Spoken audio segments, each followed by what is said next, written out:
Well, welcome to the first of only one video actually looking at how to close a traditional project management project. By the time you get to this point, everybody's ready to celebrate and go home.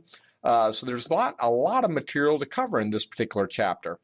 So here's our summary. We're going to talk a little bit about how to write and maintain the client acceptance procedures, how to actually do the closure, install the project deliverables, document the project, go through an audit that looks at what went well, what did not go well, write the final report, and then celebrate success.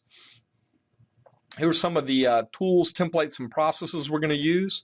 So again, acceptance test procedure, implement strategies, project documentation, that post-implementation audit, and then a final project report.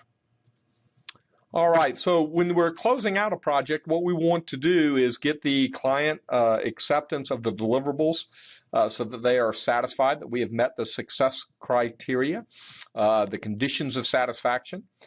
Get those deliverables installed, all the documentation in place, have them sign off on a final report, conduct this post-implementation audit so that lessons are learned throughout the process, and then we get together and celebrate success.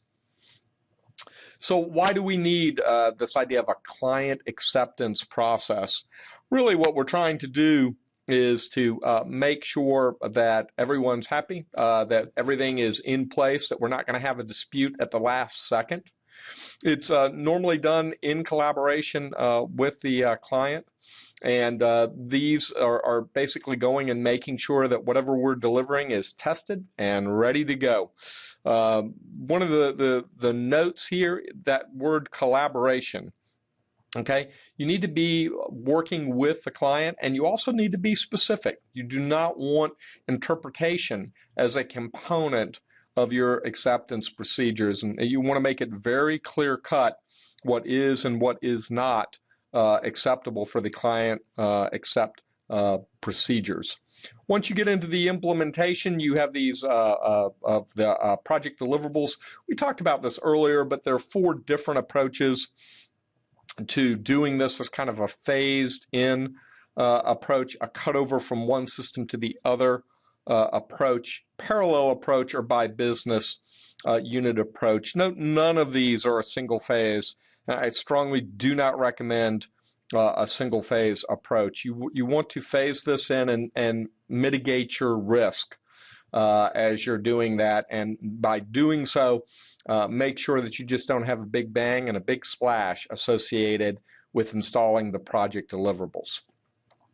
You need to document the project, and the slide talks a little bit about the reasons why you would document a project, but I think normally you want to be able to have a manual there that people can go back and understand what happened during this project, what went well, what didn't go well.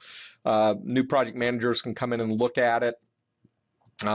It can be used for the project performance evaluation of the team, but you do want to document this. You want to be intentional rather than rushing off to your next project. Project notebook, here are the components that, project overview statement. Remember that so far back, but you want to work through all of these kinds of documents so that you've got them on hand. And note, you want to be collecting these as you go through the project, starting on the very first day. Do not want to wait to the end and then try to go back and find all of these different reports. Finally, you want to go through a post-implementation audit. Was the goal achieved? Was work done on time, within budget, and according to specification? Were they satisfied with it? Did it realize actual value against the success criteria that were agreed to early on in the project? What went well? What didn't go well? And then what can you adapt from that and use in subsequent projects?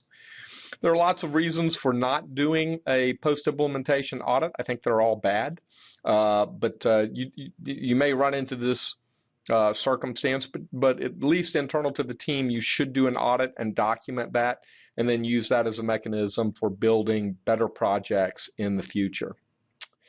Your final project report is going to have the executive summary up front, kind of a conversation about the success and performance of the project, who was involved, who was not, what techniques worked and what didn't work, strengths and weaknesses, recommendations, and then, of course, some key documents in the appendixes there. And by the time you get that turned in, it's time to have a celebration.